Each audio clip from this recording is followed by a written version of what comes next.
surpreendeu ali, bebendo água. Gente, boa noite para vocês. Eu estava assim, com expectativa desse dia, dessa noite. Guardei a minha camisa nova para usar hoje aqui com vocês. E assim, acharam bonito, né? Valeu. Eu também amo vocês. E, gente, eu estava assim, em luta para... Acho que o Jonatas e Marcão já compartilharam isso com vocês. Uma angústia que a gente fica é sempre assim, a respeito de que assunto Deus quer que a gente fale. E a gente fica aflito até Deus falar. Então assim, até hoje de manhã cedo eu estava pensando em falar sobre um assunto. Mas quando eu parei para orar, especificamente, me colocar diante de Deus, aqui está meu coração, tal, me veio uma outra coisa. Então eu já queria combinar com vocês o seguinte: o assunto que eu vou abordar aqui, eu acredito que para alguns não vai dizer absolutamente nada, porque essas pessoas não são afetadas pela questão que nós levantaremos aqui.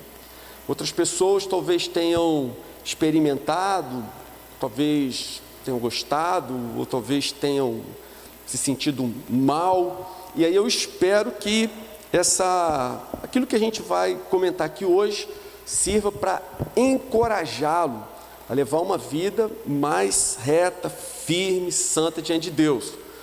E há alguns que, ouvindo o que vai ser dito aqui, vão se identificar e vão sentir que precisam de ajuda.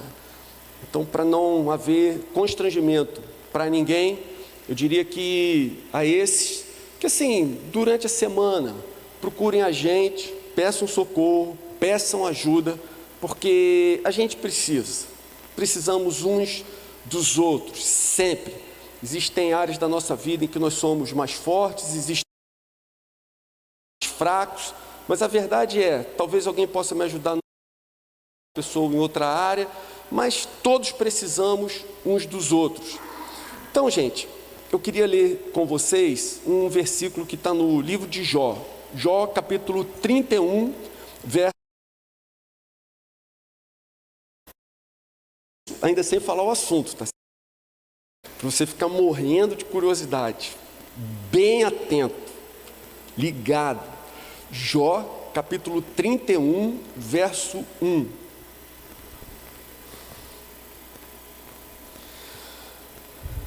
Então, só antes de ler o texto, eu queria fazer uma oração pedindo mais uma vez a presença de Deus e a direção do Senhor nesse momento. Senhor, fala com a gente, aplica a Tua palavra aos nossos corações, que o Teu Espírito continue soprando nesse lugar, Senhor. Completa a obra que o Senhor já começou em nossas vidas nessa noite. Bendito seja o nome do Senhor por tudo, em nome de Jesus. Amém. Você pode dizer amém? Então, gente, esse versículo diz assim: fiz acordo com os meus olhos de não olhar com cobiça para as moças. Fiz acordo com os meus olhos de não olhar com cobiça para as moças. Aqui, esse versículo não quer dizer que eu solteiro não posso olhar para uma menina solteira, achá-la bonita, querer namorar com ela. Não quer dizer que eu, sendo uma moça solteira, olhe para um rapaz, ache o rapaz interessante e queira namorar com esse rapaz. Mas o que o versículo está dizendo é que Jó tomou uma decisão, Jó assumiu um compromisso, ele se determinou a não olhar de uma maneira ruim, má, para as moças, desejando aquelas que não são, em especial, a sua esposa. Então, gente, eu queria falar com vocês sobre uma nova droga, e a coisa tem sido tratada assim, que está arrebentando aí no mercado nos dias de hoje. não é a questão do crack, não é a tal da maconha sintética. As drogas, de uma maneira geral, cocaína, crack, maconha, etc., liberam um hormônio chamado dopamina, que transmite às pessoas uma sensação boa, enquanto essa droga está fazendo efeito. Então, gente, esse assunto que eu pretendo abordar hoje é desconfortável, é mais fácil tratar quando eu não estou em casa. Esse ano em especial fiz algumas viagens por aí e esse assunto foi bastante recorrente. Então, não é uma coisa muito... a gente não trata disso muito à vontade, mas é um assunto que a gente precisa falar dele. Eu estou falando, gente, da pornografia.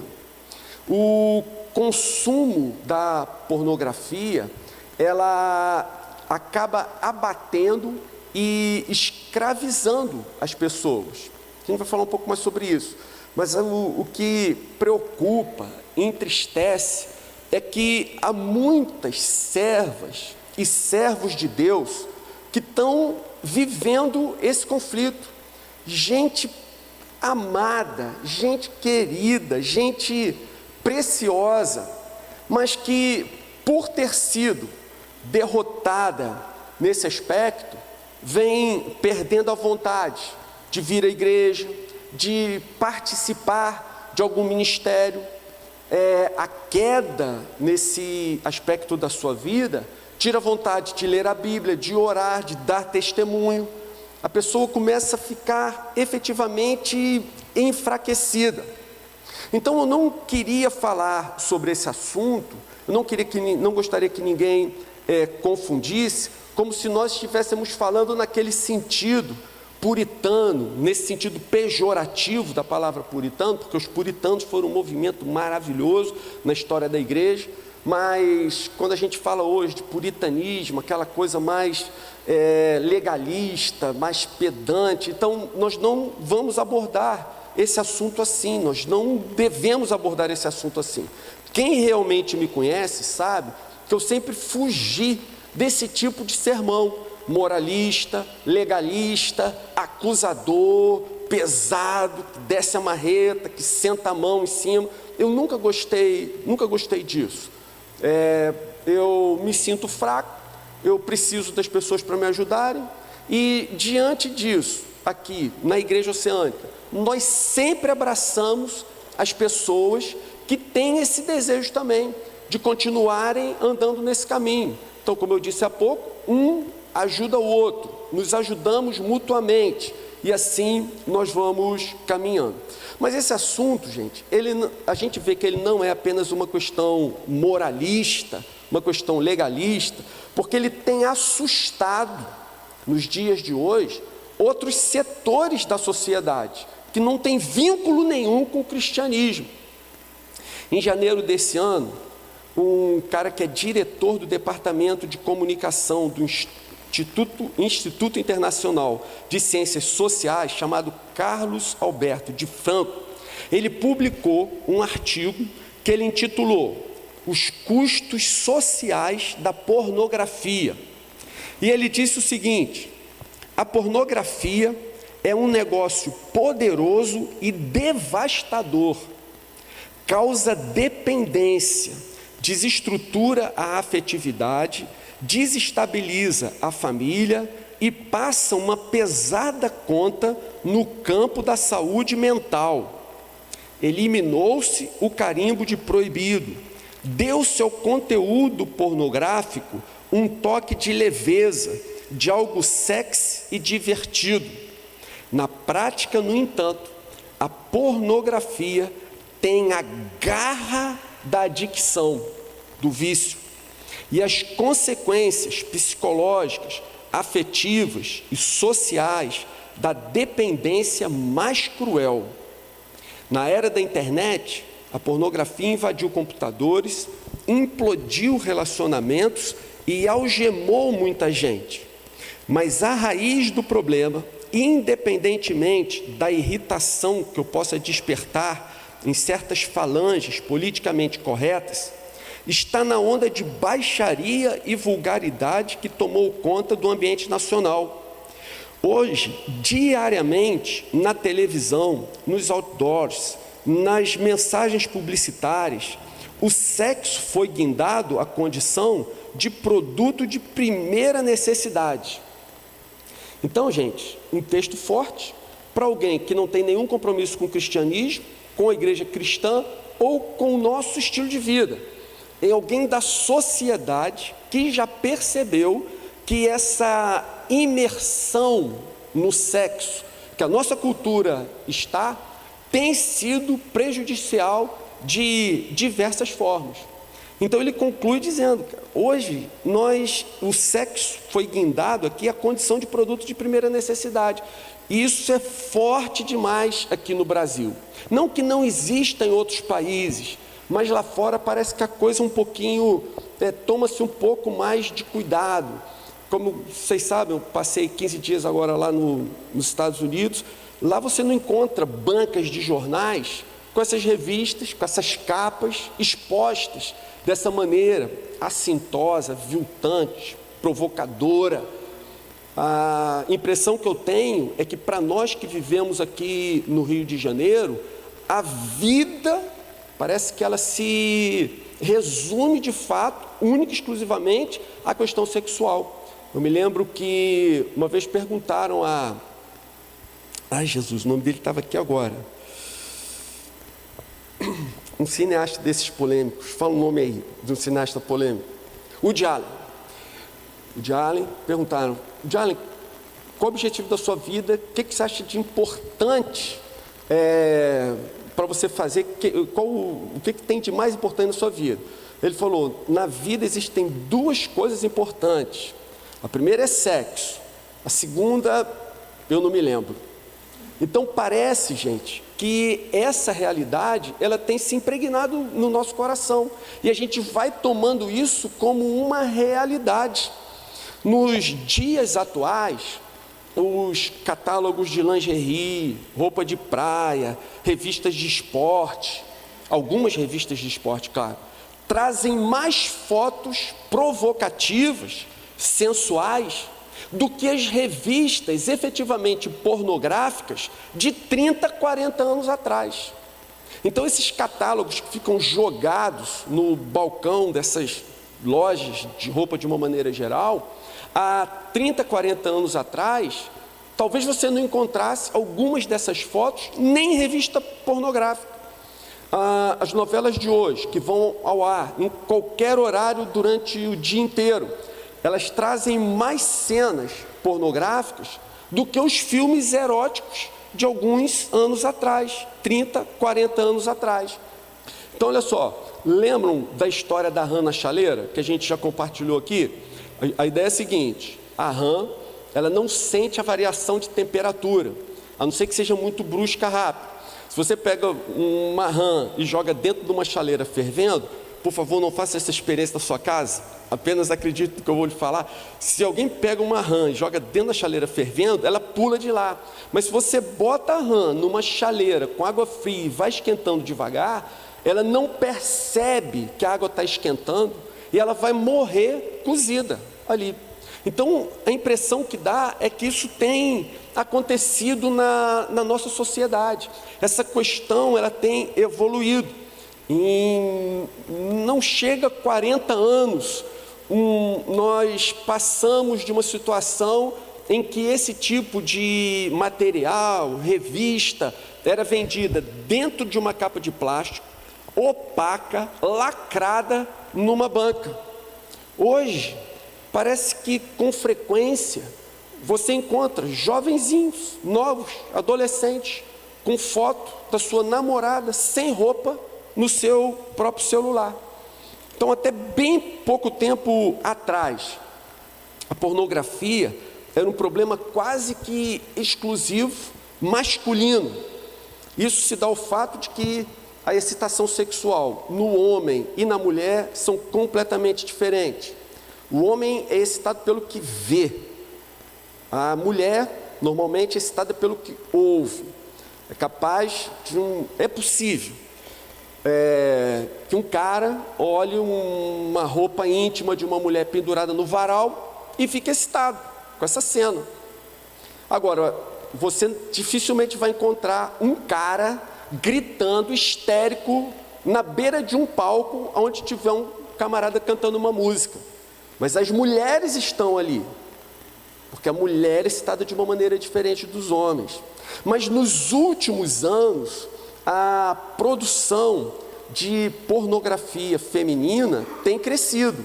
E os acessos a esse material começaram a crescer de uma maneira até vertiginosa. O tal do livro 50 Tons de Cinza. Não li o livro, não vi o filme.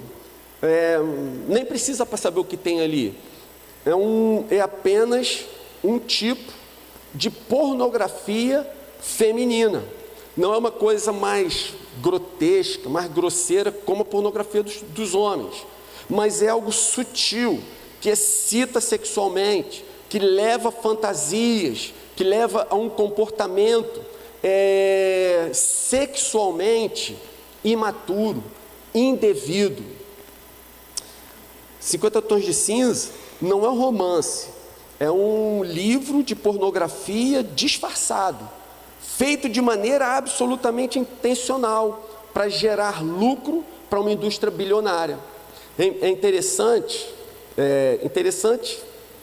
vamos dizer, é triste de ver, se você pega uma lista dos livros mais vendidos, quando você chega na parte dos livros eletrônicos mais vendidos, até onde eu tenho acompanhado, normalmente os 5 primeiros são livros de pornografia feminina, todos nessa linha dos 50 tons de cinza, porque a mulher, ela não é igual ao cara, entra na banca, pega a revista ou alguma coisa mais assintosa desse jeito, mas se com um toque ela consegue baixar o livro, ela vai ter curiosidade de ler, ela vai ler, e aí o sucesso desse tipo de material.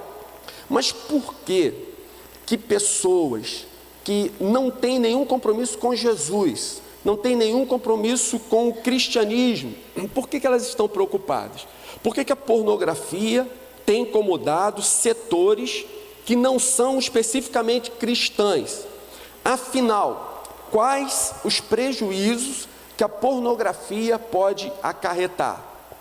Gente, primeiro prejuízo: a pornografia afeta a mente. Não estou dizendo que quem viu uma página, uma revista, algo assim, ficou lesado. Mas a pornografia afeta a mente. Olha só, olha que coisa forte do que eu vou lhe falar agora. No momento que a pessoa é sexualmente excitada, os hormônios são despejados na corrente sanguínea, ok? A gente não precisa ser médico para ter uma noção do que isso quer dizer. A pessoa foi excitada sexualmente, então isso vai bombear hormônios na sua corrente sanguínea. Então considere o seguinte: em apenas uma hora de pornografia nos dias atuais, uma pessoa é capaz de se excitar mais, de receber mais hormônios do que as gerações passadas receberam em toda a sua existência. Percebeu? Em apenas uma hora de material pornográfico, a pessoa pode receber mais excitação sexual, portanto, mais hormônios sendo descarregados na sua corrente sanguínea, do que as gerações passadas recebiam durante toda uma vida. Gente, mais uma vez, não precisa ser médico para a gente saber, certamente isso vai ter um preço, isso vai nos afetar de alguma maneira. Então, em 11 de maio de 2015, o jornal O Globo trouxe uma nota com o seguinte título: videogame e pornografia geram crise de masculinidade. Tá certo? Então, veja só, a gente não está falando de um assunto especificamente bíblico, mas de uma nota que saiu publicada no jornal O Globo, que normalmente bate nos evangélicos, bate no cristianismo e exalta qualquer outro tipo de coisa que você possa imaginar. Videogame e pornografia geram crise de masculinidade. A nota diz o seguinte: o psicólogo Philip Zimbardo, da Universidade de Stanford, alerta que os homens estão enfrentando uma crise de masculinidade provocada por vícios em videogames e pornografia online. Pesquisa que envolveu 20 mil entrevistados mostra que nos intervalos dos jogos eles buscam a pornografia. O excesso de horas gastas nessas atividades solitárias estaria levando a problemas de desenvolvimento social e nas conquistas acadêmicas. Percebe? Isso aqui é um cara que não tem compromisso nenhum com a nossa fé, cristianismo, nossos valores, nossos ideais. É um cara que simplesmente fez uma pesquisa envolvendo 20 mil pessoas e o que ele constatou é que o acesso à pornografia afeta a sua vida acadêmica. Ele afeta o seu desempenho, o seu desenvolvimento como estudante. E ainda mais fundamentos. Um jornal inglês, Huffington Post, em 27 de outubro do ano passado, publicou um artigo da jornalista Raquel Moss. E o título do artigo é: quais são os efeitos a longo prazo da pornografia no cérebro? E ela disse o seguinte, o artigo diz o seguinte: um novo estudo realizado por pesquisadores alemães revelou que homens que têm uma overdose de pornografia não apenas têm menos massa cinzenta, mas há menos atividade cerebral acontecendo. Aí definir overdose, ela não define na reportagem, mas a gente entende que é alguma coisa ruim que está acontecendo. Segundo prejuízo, então a primeira, pornografia afeta o cérebro, afeta a mente. Segundo prejuízo da pornografia, a pornografia age como uma droga. Veja o que diz Provérbios 27, 20. Provérbio 27, 20 diz: o Sheol e a destruição são insaciáveis, como insaciáveis são os olhos do homem. Insaciáveis, como insaciáveis são os olhos do homem. Sabe o que isso significa? Que a pornografia, ela vai conduzir aquele que a pratica à mesma espiral das drogas. Ou seja, quanto mais a pessoa usa, mais dependente ela fica. Mais a pessoa usa, mais dependente ela vai ficando. E jamais a pornografia vai trazer uma sensação de satisfação plena, porque é algo insaciável, como insaciável o Sheol e a destruição, como insaciáveis são os olhos do homem. Então olha só, a dopamina é um hormônio que nos faz sentir bem e é lançado na corrente sanguínea. Quando isso acontece, nós temos aquela sensação boa, de alguma coisa agradável. Então, os entendidos aqui que eu li a esse respeito dizem que é como um sistema de recompensa. Você vai comer e você, à medida que come, você tem uma satisfação naquele momento. Isso foi Deus que nos fez dessa maneira. Por quê? Porque talvez muita gente deixasse de comer por preguiça. Talvez muita gente deixasse de comer porque, imagina, mastigar aquele monte de negócio, grão dentro da boca, sei lá, comida preta igual feijão, ou branca igual arroz, não sei.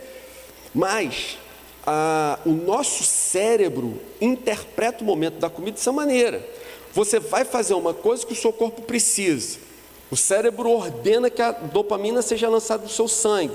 Então, quando você come aquele hambúrguer, você tem aquela sensação de prazer, porque você está se alimentando, fazendo uma coisa boa para o seu corpo. Quando uma pessoa usa uma droga, coisa parecida acontece. A dopamina dá a sensação de prazer e a pessoa tem essa sensação de recompensa. Mas o que acontece? O cérebro vai se habituando com esses impulsos, com esses estímulos, e chega num instante, nós chegamos rapidamente à situação em que aquele estímulo já não satisfaz mais, e nós precisamos de mais. É assim que funciona o mecanismo da droga. A pessoa começa usando uma droga, mas daqui a pouco, aquilo já não está mais dando a onda que dava anteriormente, então ele precisa aumentar a dose, precisa aumentar a droga, enfim, a pessoa vai se emburacando cada vez mais, precisando de coisas mais fortes, mais profundas, para manter aquela sensação, aquele mesmo efeito que no início aquela pequena dose daquela droga banal lá lhe dava. Então, gente, a mesma coisa vai acontecer com a pornografia. Ninguém que começa a enveredar por esse caminho olha apenas uma foto e se satisfaz. A tendência é que isso vá se agravando. Só que aquela foto não serviu. Agora eu preciso de 2 fotos. Agora eu não preciso, só foto já não me satisfaz mais. Eu preciso de vídeo. Eu não sei se vocês conhecem a história de Ted Bundy. Gente, eu sei que Ted Bundy aqui, talvez alguém diga assim, mas será que eu vou virar um serial killer, psicopata, por causa disso? Mas a história do Ted Bundy, apenas para exemplificar isso que a gente está falando, ele nasceu numa família cristã, veja isso, começou a acessar pornografia, foi para vídeo, começou a estuprar mulheres, começou a sequestrar as mulheres para estuprar, e depois ele passou a filmar o estupro e finalmente matar essas mulheres. Então ele sequestrava, filmava o estupro e as matava depois de consumado o ato. Por que ele foi pego? Porque a polícia um dia entrou no porão da sua casa e achou todos os vídeos lá.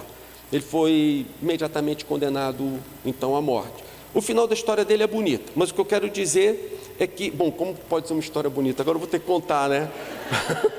O final da história, como foi bonito? Foi bonito da seguinte maneira: Ted Bundy, estando no corredor da morte, ouviu o evangelho e se converteu de verdade. E lá nos Estados Unidos, essa expressão novo nascimento é muito forte. Parecido com algum tempo atrás, a pessoa que dizia que era crente aqui no Brasil.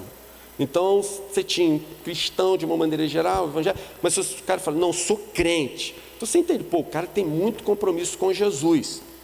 Nos Estados Unidos, se a pessoa fala que nasceu de novo, eles entendem assim.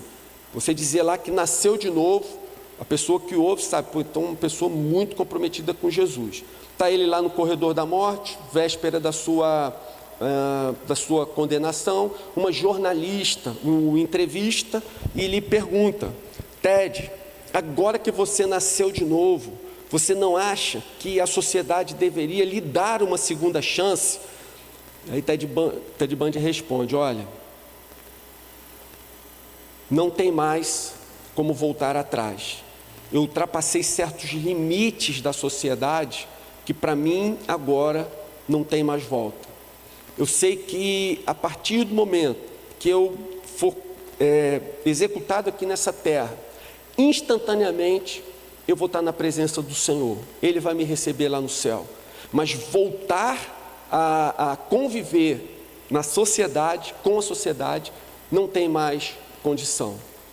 Então eu acho, gente, que Ted Bundy realmente se converteu de verdade, está salvo, que um dia a gente vai encontrar com ele lá. Apesar de todas as atrocidades, abominações, etc., que ele cometeu. Mas eu só citei esse caso do Ted Bundy, que é um exemplo real, verdadeiro, de como a coisa evolui, como as pessoas não conseguem se satisfazer apenas com aquela pequena dose, daquela pequena droga, daquela droga suave, as pessoas vão enfiando o pé cada vez mais fundo na lama. Descrevendo o efeito da pornografia, a um comitê do Senado dos Estados Unidos, um médico, o Dr. Jeffrey Satinover, da Universidade de Princeton, disse: é como se tivéssemos inventado uma forma de heroína 100 vezes mais poderoso do que antes, utilizável na privacidade da sua própria casa e injetado diretamente no cérebro através dos olhos. Gente, sabe por que eu acho que a pornografia é uma droga extremamente perigosa? Porque a pessoa que adquire cocaína, maconha, ela entra num beco falido, miserável, fedorento. Ela precisa sair de casa e fazer todo esse movimento. Ou ela vai subir no morro, vai se expor ao risco, ela vê o perigo, ela vê, enfim, o caminho horrível que ela está trilhando. Ao passo que a pornografia está à nossa distância, está distante de nós, apenas um clique. A pessoa clica o celular, a pessoa clica o seu tablet, clica o seu computador e toda essa droga já se esparrama ali diante dos seus olhos. Então, a parte que é realmente assustadora é essa, que quanto mais pornografia a pessoa usa, mais grave é o dano ao seu cérebro e se torna mais difícil de se libertar. Terceiro prejuízo: pornografia altera o comportamento, altera os valores do coração. Gente, eu vou falar uma coisa agora muito nojenta, mas vocês tenham compaixão e misericórdia. Um pesquisador chamado Jim Fauci, ele escreveu um livro chamado Condicionamento e Comportamento Sexual. Então ele relata nesse livro a seguinte experiência: os ratos, aliás, minha casa está sendo atacada por ratos, se você lembrar, ore por isso. Senhor, expulsa os ratos lá da casa do Henrique, da Fátima. Fátima está desesperada, e o Henrique também. Um rato entrou no motor do carro, primeiro ele roeu toda a fiação elétrica e eletrônica, foi um prejuízo enorme. Depois ele entrou no outro carro, roeu todas as mangueiras de água. Gente, assim, cada dia a gente tem uma surpresa com o rato lá. A gente já matou 2, agora vamos ver, espero que os bichos vão embora. Mas quando a gente vai botar a ratoeira, os caras falam: olha, se você for pegar o saco de veneno, a ratoeira, não pega com a mão, que o rato vai sentir o seu cheiro e ele vai passar longe, porque ele tem essa habilidade, ele sente o cheiro na coisa, percebe o perigo e se afasta. Então esse pesquisador que eu citei, ele avaliou que os ratos, eles têm uma repulsa enorme para cheiro de rato morto. Então eles identificam o cheiro do rato morto e isso os repele completamente. E aí ele fez a seguinte experiência: ele pegou vários ratinhos virgens, colocou dentro de um cercado lá e colocou várias fêmeas aspergidas com cheiro de rato morto, para observar o que aconteceria. Então, o que aconteceu? Ele constatou que a vontade de ter relação sexual do rato era mais poderoso que o instinto dele se afastar daquele mau cheiro. E todos os ratos ali tiveram relação com aquelas fêmeas fedorentas, com cheiro de rato morto que elas estavam. Aí, o que o pesquisador fez? Tirou as fêmeas e os ratos e colocou os ratos agora numa outra gaiola e jogou um monte de coisa podre embebida nesse cheiro de rato morto. E aí o que ele observou? Que os ratos se jogavam em cima dessas coisas podres, que já não eram mais as fêmeazinhas que já tinham saído dali, tadinhos, para obter o prazer que tinha antes. Então percebe o que ele constatou?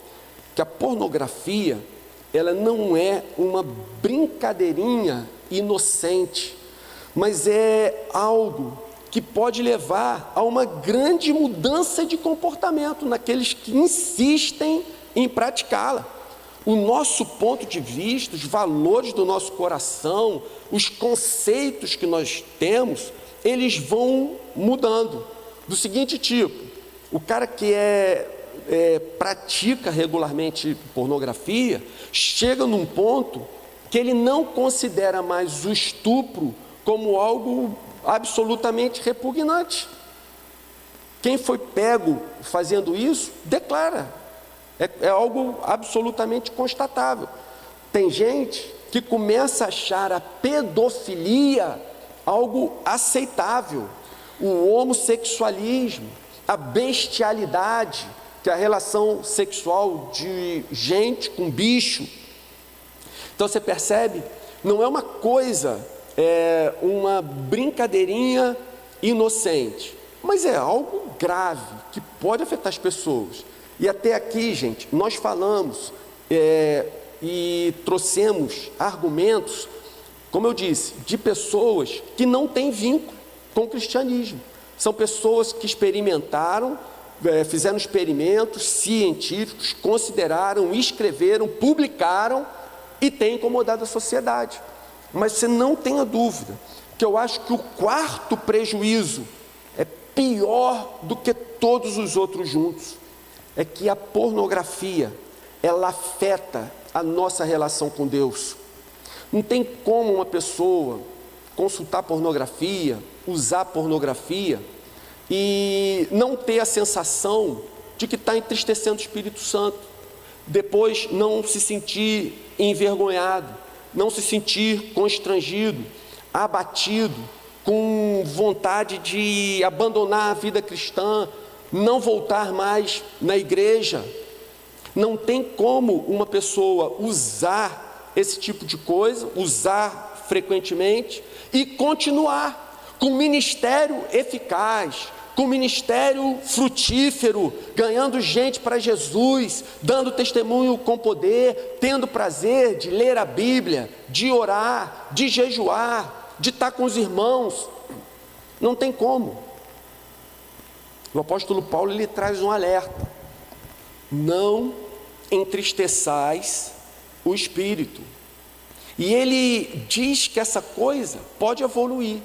É possível que a pessoa entristeça tão frequentemente o Espírito, que num outro momento, Paulo diz: não apagueis o Espírito. Ou seja, é possível a pessoa, ela insistir tanto, ela perseverar tanto no pecado, que num primeiro momento, o que ela vai conseguir é entristecer o Espírito. Se ela não se arrepende, se ela não larga esse tipo de coisa, mas se ela persiste, o Espírito vai continuar se entristecendo, ela vai se abater, ela não vai conseguir prosseguir como fazia antes. E ali ela vai sentir vergonha, constrangimento, horror talvez do que esteja fazendo, mas prossegue, insiste, vai em frente. Então o apóstolo Paulo diz: pode chegar num ponto que o Espírito se apaga. O que quer dizer o Espírito se apaga? Que essa sensação que nós temos quando a gente faz uma coisa que agrada a Deus, a gente sente o Espírito vibrar dentro de nós. Afinal, o Espírito Santo habita em nós. Quando a gente faz uma coisa de acordo com a sua vontade, você tem essa sensação: o Senhor está feliz comigo, Ele está se alegrando comigo. E quando a gente peca, a sensação é o contrário: pô, que droga, cara, pô, entristeci o Senhor, entristeci Jesus, o Espírito está triste dentro de mim, eu estou com vergonha. O alerta é nesse sentido, da pessoa insistir no entristecimento do Espírito. Bem, até aqui foi a parte ruim. Existem outros prejuízos afetivos, sociais da pornografia, mas a gente vai deixar isso para um outro momento, porque também ninguém aguenta mais. Mas vamos ver a solução. O que fazer diante disso tudo? Que aplicações práticas nós podemos trazer para as nossas vidas? Aplicação. Primeiro, antes de falar a primeira aplicação, eu quero dar uma boa notícia. Essas mesmas experiências que eu citei em algum lugar, eles dizem o seguinte: o cérebro, ele foi feito por Deus de tal maneira que, se a pessoa parar de usar esse artifício, esse estímulo artificial, as sinapses do cérebro se reconstituem. Percebe? Se a pessoa que usa e afetou o cérebro por causa dessa droga, se ela para de usar, o seu cérebro vai se refazer, vai se reconstituir, ele volta ao normal. É possível reverter essa situação. Eu sei que quem precisava dizer amém vai ficar constrangido, não vai falar, mas a gente podia combinar de todos falarmos amém. Amém, gente? Amém. O cérebro vai se reconstituir, ele volta ao normal. Isso é maravilhoso demais. Primeira aplicação: encha sua mente com coisas boas e não sobrará lugar para as ruins. Encha sua mente de coisas boas, não vai sobrar lugar para as ruins. O apóstolo Paulo fala em Filipenses 4:8: finalmente, irmãos, tudo que for verdadeiro, tudo que for nobre, tudo que for correto, tudo que for puro, tudo que for amável, tudo que for de boa fama, se houver algo de excelente ou digno de louvor, pensem nessas coisas. Pensem em coisas boas, enchem a mente com coisas boas. Vocês já devem ter ouvido, me perdoem se estou sendo chato, mas mente vazia é oficina do diabo. Mente vazia é oficina do diabo. Se a mente está vazia, o diabo tem espaço de sobra, ele fica à vontade para fazer o estrago que ele achar conveniente. Mas o que a Bíblia diz é que a luz brilha nas trevas. Então a mente está lá, o diabo está fazendo um estardalhaço, está cheio de treva, mas acende a luz ali, que as trevas vão ser banidas definitivamente. As trevas jamais prevalecerão contra a luz. De que maneira a gente faz isso? Coloque a sua devocional em dia, mantenha a sua devocional em dia, leia bons livros cristãos, afaste-se da internet, afaste-se da TV a cabo, larga o seu celular para lá, esquece, pega um celular antigo que não tem acesso à internet. É melhor entrar no reino dos céus sem celular do que tendo o celular ser jogado todo no inferno. Está escrito no livro do profeta Ezequias. Dedique essa energia aos seus estudos. Torne-se um estudante brilhante, dedicado. Segunda aplicação: é possível ser livre novamente. É possível ser livre novamente. João 8:34: digo-lhes a verdade, todo aquele que vive pecando é escravo do pecado. O escravo não tem lugar permanente na família, mas o filho pertence a ela para sempre.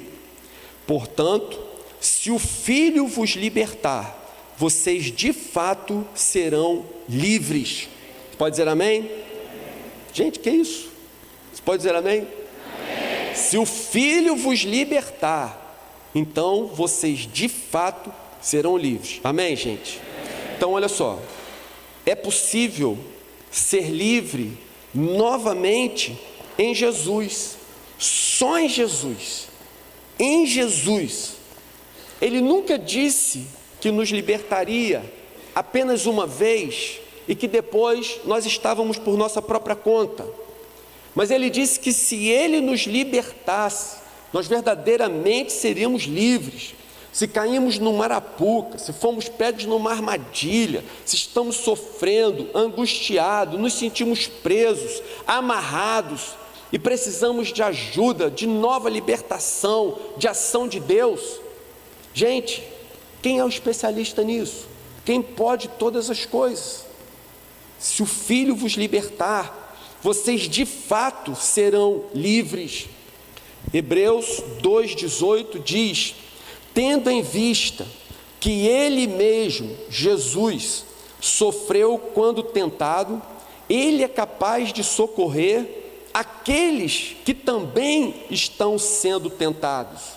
A Bíblia diz que Ele foi tentado em todas as coisas. De alguma maneira sobrenatural, Ele passou pelas tentações que você passa, que eu passo, que nós passamos.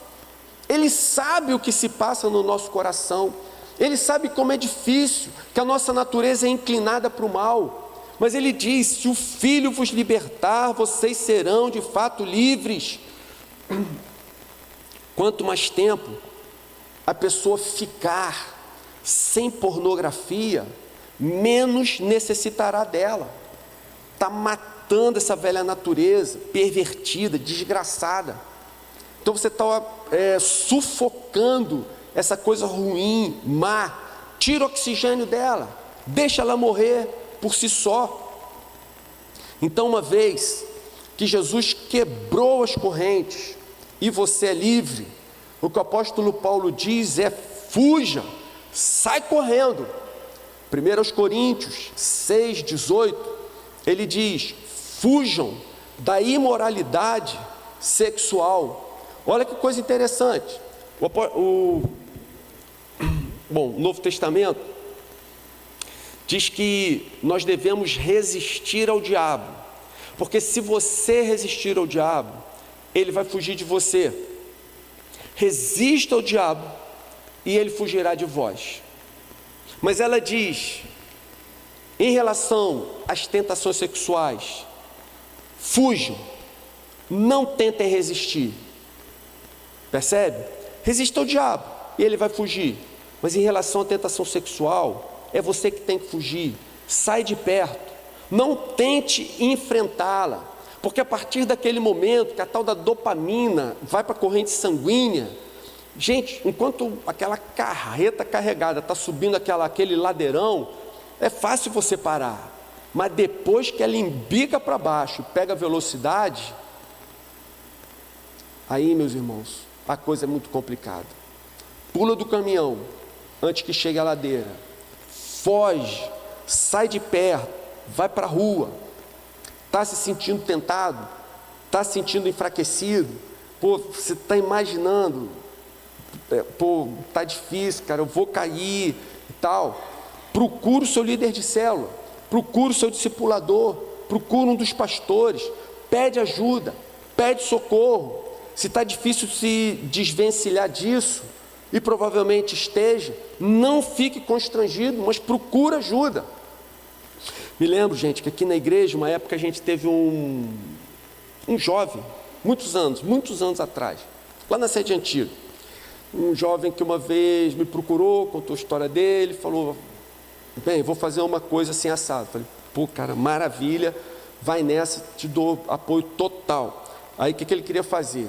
Ele reuniu lá uma meia dúzia de jovens da igreja, amigos dele, e falou: olha, nessa época a internet ainda não tinha se disseminado esse ponto, mas ele falou: olha, tenho revista ruim em casa, quero queimar, eu queria combinar com vocês trazerem o que vocês têm em casa para a gente queimar. E no primeiro momento que ele falou isso, os outros caras falaram: que isso? Você tem uma revista assim em casa? Meu Deus, que horror! Aí ele falou: pensei que todos vocês tinham, só eu que tenho. Então foi mal, desculpa, eu vou queimar a minha. Aí daqui a pouco começa a chorar, fala assim: não, cara, eu também tenho, estava mentindo, mas eu quero queimar as minhas também. E o outro: cara, eu também, me perdoe, foi mal. O outro: eu também. Todos ali, naquela situação, tinham. Gente, não esconde, pede ajuda, sai dessa, foge. Você vai ver que, se você tomar uma atitude assim, a alegria da salvação que você perdeu volta. A alegria de servir a Jesus vai encher seu coração de novo. você vai retomar o seu caminho, você vai continuar naquele processo que você vinha anteriormente, de se deslumbrar com Jesus, de se encantar com as coisas de Deus. De repente você não sabe o que está acontecendo no seu coração, sua vida espiritual está caída, está fraca, você se sente abatido. De repente, quem sabe, houve uma outra situação um pouco mais grave, de um irmão casado, que na época que tinha diácono na igreja, ele era diácono, e ele me procurou, pediu ajuda, e nós tratamos o assunto todo reservadamente no gabinete, como a gente costuma fazer, porta fechada. Aí combinamos, cara, é o seguinte, tira o computador do quarto, não precisa nem dizer para tua esposa, mas bota o computador na sala, não fica sozinho em casa com o computador, se não tiver uma pessoa na sua companhia. Deixa a tela virada na direção em que qualquer um, a qualquer instante, possa entrar no ambiente e ver o que você está consultando, navegando, enfim. Toma uma atitude assim. Gente, em poucas semanas, ele era um outro homem.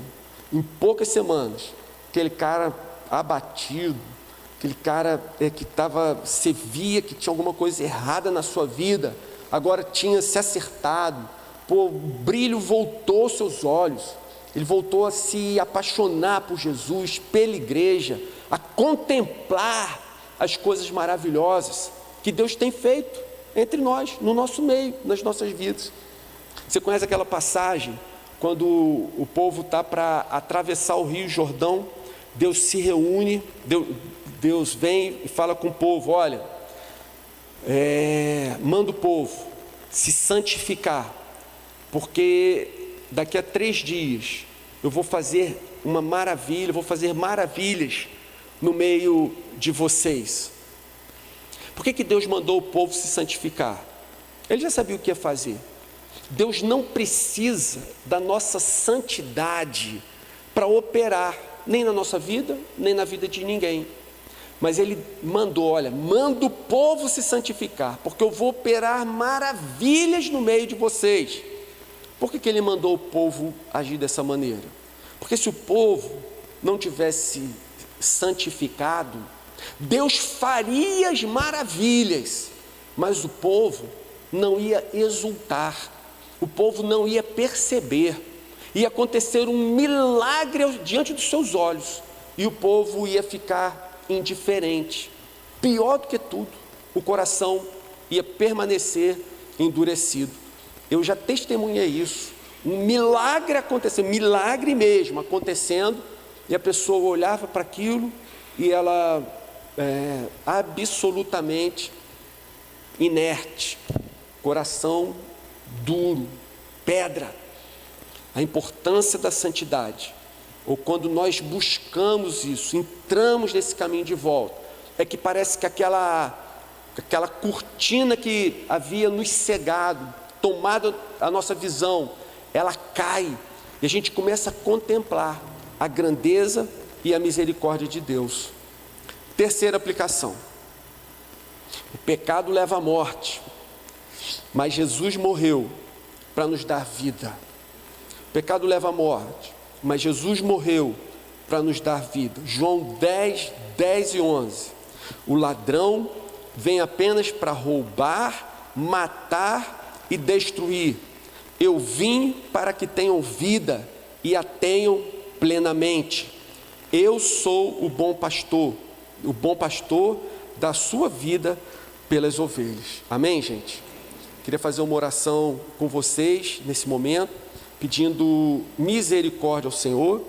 E como a gente falou no início, acredito mesmo que esse assunto, para alguns, não diz absolutamente nada, nem entendeu o que a gente está falando. Para outros que começaram nesse caminho, estavam na dúvida, espero que isso encoraje a se afastar definitivamente desse caminho que vai levar à morte. E aqueles que foram mais além, eu quero encorajar vocês a procurarem ajuda. Você precisa de ajuda, você precisa de alguém para caminhar com você, para, enfim, ser um instrumento de Deus para abençoar a sua vida. Senhor, nós colocamos esse assunto na tua presença. Queremos fazer como Jó, guardar o nosso coração para não cobiçar mulheres, ou no caso, rapazes, mas queremos ter uma vida cristã, santa, sadia, saudável na tua presença. Queremos aprender a lidar com isso. Obrigado porque o Senhor, acredito, tenha aberto os nossos olhos para a importância de nos posicionarmos em relação a esse assunto. Que agora o Senhor dê força, graça, pela ação, pela atuação do Teu Espírito Santo, para que cada um que está aqui nessa noite possa voltar a viver a vida cristã com leveza, alegria, exultação, abençoado, livre. Opera assim no nosso meio, Senhor. Existem muitos outros pecados e nós não queremos nos acomodar a absolutamente nenhum deles, mas queremos prosseguir nesse processo de transformação em que dia a dia vamos nos tornando mais parecidos com Jesus, e apenas pela ação do Teu Espírito em nós isso será possível. Então, Senhor, pela Tua graça, pela Tua compaixão, pela Tua misericórdia, faz assim em nós, Senhor, faz assim em nós. É o nosso pedido, nosso coração, Senhor, sempre cheio de gratidão a Ti por tudo, em nome de Jesus que nós oramos. Amém.